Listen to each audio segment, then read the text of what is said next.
चला आजचा भेद मस्त असा मांदेली रस्सा आणि मांदेली फ्राय केली होती। त्याआधी मितांशला इथे खिमटी घेतली होती बनवायला, तर तांदूळ थोडेसे भाजून घेतले होते कारण त्याची खिमटी छान होती आणि आम्हाला लहानपणी आमच्या आईनं अशीच खिमटी बनवून द्यायची। म्हटलं चला आज मितांसाठी खिमटी बनवूया आणि त्यांनी खूप खाल्ली होती आवडीने।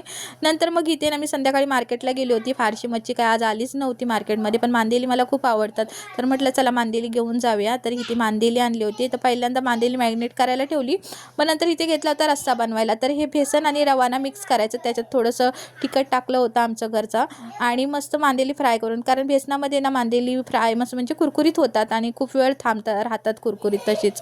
आणि ह्या डब्यामध्ये ठेवलं की लगेच झाकण सुद्धा नाही लावायचं, थोडा वेळ ठेवून द्यायचं, मग कुरकुरीत राहतात। मग मस्त अशी मांदेली फ्राय करून घेतली होती आणि मग घेतलं होतं इकडे भाकऱ्या बनवायला। आणि मग हा दुपारचा भात होता तो मस्त गरम करून घेतला होता, तळलेला भात।